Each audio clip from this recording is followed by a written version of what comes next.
Indonesia merupakan salah satu negara kepulauan terbesar di dunia. Pulau-pulaunya tersebar dari Sabang hingga Merauke yang terletak di antara Samudra Pasifik dan Samudra Hindia. Dengan jumlah total 16.771 pulau, menyebabkan pulau-pulau ini dipisahkan oleh lautan dan selat. Hal ini menyebabkan Indonesia membutuhkan pelayanan jasa transportasi untuk memenuhi kebutuhan mobilitas antar pulaunya. Sebagai negara kepulauan itu sendiri, Indonesia dianugerahi dengan sumber daya laut yang begitu melimpah. Sumber daya laut ini menjadi potensi yang dapat dimanfaatkan dalam membangun infrastruktur negara. Salah satunya adalah pengembangan bandar udara perairan atau water aerodrome sebagai bentuk pemenuhan kebutuhan jasa transportasi antar pulau di Indonesia.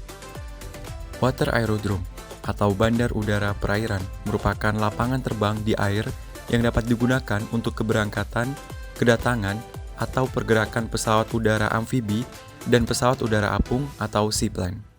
Water aerodrome ini telah memiliki landasan hukum yang tercantum dalam PM nomor 83 tahun 2017 tentang CSR 139, bandar udara atau aerodrome. Bandar udara perairan atau water aerodrome berfungsi sebagai penghubung antar pulau yang mampu mendukung mobilitas perpindahan masyarakat dari satu pulau ke pulau lain di Indonesia. Dengan adanya mobilitas perpindahan dapat meningkatkan konektivitas dan hubungan antar suatu pusat pertumbuhan ekonomi. Selain itu, water aerodrome juga mampu mendorong lahirnya pusat pertumbuhan ekonomi baru di daerah terpencil, khususnya ekonomi berbasis pariwisata. Saat ini, Indonesia sudah memiliki 4 bandar udara perairan atau water aerodrome.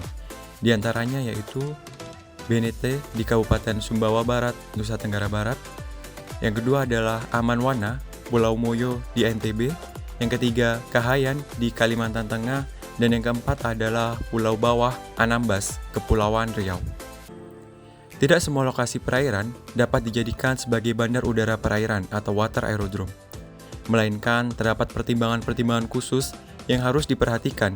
Di antaranya adalah kondisi topografi, kedalaman perairan, kecepatan arus air, tinggi gelombang, jeram olekan air, serta pasang surut air. Pengembangan bandar udara perairan atau water aerodrome ini akan terus dilakukan oleh Kementerian Perhubungan sebagai otoritas yang berwenang dalam menangani hal tersebut. Kedepannya beberapa daerah telah dilakukan studi kelayakan untuk menjadi bandar udara perairan di masa mendatang. Tujuan lain dari pengembangan bandar udara perairan ini adalah pemanfaatan dan peningkatan perekonomian berbasis pariwisata. Daerah-daerah yang dipilih menjadi pengembangan water aerodrome ini sebagian besar memiliki potensi untuk menjadi lokasi wisata. Dengan berbagai potensi sumber daya yang memukau seperti pantai, teluk, dan keindahan biota bawah lautnya, bandar udara perairan ini dapat menjadi investasi menguntungkan bagi perekonomian Indonesia dalam mengembangkan bidang pariwisata. Bandar udara perairan sebagai sarana transportasi dapat mempermudah akses menuju daerah-daerah yang memiliki potensi pariwisata besar. Sehingga, pengembangan bandar udara perairan ini dapat memajukan pariwisata sekaligus meningkatkan perekonomian di Indonesia.